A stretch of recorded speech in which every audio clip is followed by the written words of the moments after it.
Hello everyone, आज हम Indian economy के कुछ इंपॉर्टेंट क्वेश्चन करेंगे। जो डेटा है वो प्रॉपर एनसीईआरटी बेस्ड है। आपको सिर्फ 2 मिनट देखना है ध्यान से। इंडिया में जो फर्स्ट रेलवे बनी वो ब्रिटिशर्स लेकर आए थे 1850 में। जब वो चली तो वो जो रेलवे है वो स्टार्ट जो हुई है वो फर्स्ट 1853 में चली थी, बॉम्बे टू ठाणे। यहाँ आपको जो डेटा गिवन है आप इसकी हेल्प से लॉन्ग क्वेश्चंस भी तैयार कर सकते हो। जैसे कि अगर आपसे पूछा जाए कि ब्रिटिशर्स का पॉजिटिव कंट्रीब्यूशन क्या था इंडिया के लिए, तो यहाँ जितनी भी चीज़ें हैं वो सब छोड़ कर गए थे, लेकर तो कुछ भी नहीं गए थे, तो ये पॉजिटिव कंट्रीब्यूशन भी हो गया। या आपसे पूछा जाए कि उस टाइम पर इंफ्रा कैसा था, तो मैं आपको 1 बाय 1 बताऊंगी कि आप इसकी हेल्प से कैसे वो क्वेश्चंस भी बना सकते हैं। TISCO, Tata iron and steel company, TISCO, okay, ये 1907 में एस्टेब्लिश हुई थी।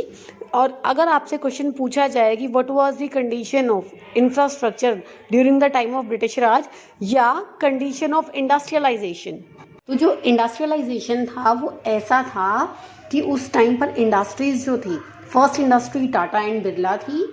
इसके अलावा कुछ छोटी मोटी इंडस्ट्री थी, paper mills, sugar mill, cement mill. तो ये ओवरऑल कंडीशन थी उस टाइम की इंडस्ट्रियलाइजेशन की। इंडस्ट्रियलाइजेशन के बाद हमारा टॉपिक है ग्रेट ईयर ऑफ डिवाइड। जो ग्रेट ईयर ऑफ डिवाइड है 1921 को कहते हैं। अब इसको क्यों कहते हैं ये भी आपका एक क्वेश्चन है, ध्यान से सुनेंगे। बिकॉज बिफोर 1921 जो हमारी कंट्री की पॉपुलेशन थी, वो जो फर्स्ट सेंसस थी वो 1881 में हुई थी। उसके बाद जितनी भी सेंसस हुई, सेंसस का मीनिंग होता है जनगणना, जो कि 10 साल में एक बार होती है। तो जितनी भी सेंसस हुई 1921 तक, उसमें कभी तो हमारी पॉपुलेशन अप होती थी, कभी डाउन होती थी, दैट मीन्स फ्लक्चुएट होती थी।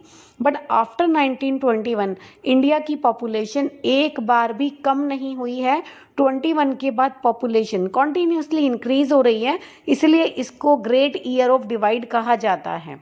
ओके, नेक्स्ट जो इंडिया की फर्स्ट सेंसस है वो 1881 में, as I told you. After independence India की फर्स्ट सेंसस जो हुई है वो 1951 में हुई है। स्विस कैनल जो है वो ब्रिटिशियर्स ने बनवाई थी 1869 में, अपनी ट्रांसपोर्ट कॉस्ट को रिड्यूस करने के लिए। ओके, इसके अलावा जो आरबीआई है, आप सभी ने आरबीआई के बारे में पढ़ा है। आरबीआई की एस्टेब्लिशमेंट 1935 में हुई थी। ये भी ब्रिटिशर्स ने ही करवाई थी before independence. As you can see, एक पॉइंट जो इसमें रह गया है वो है टाटा एयरलाइंस, वो 1932 में आई थी। अब आई होप सो आपको इस यहाँ तक के सारे ईयर्स जो है अच्छे से क्लियर हो गए रीज़न के साथ। उसके बाद नेक्स्ट जो है हमारा प्लानिंग कमीशन। इंडिया में जो फर्स्ट प्लानिंग कमीशन बैठी थी वो 1950 में बैठी थी। प्लानिंग कमीशन के जो चेयरपर्सन थे वो कौन थे? वो थे पंडित जवाहरलाल नेहरू। और प्लानिंग कमीशन के जो आर्किटेक्ट थे वो थे पीसी मेलानोबिस। इन्होंने मिलकर जो प्लानिंग है उस प्लानिंग को डिज़ाइन किया था कि किस तरह हमें कंट्री को डेवलप करना है, और इसमें जो प्लानिंग्स थी वो 5 ईयर प्लान लिए गए थे। प्लानिंग कमीशन का नेम अब चेंज हो गया है, दैट इज़ नीति आयोग।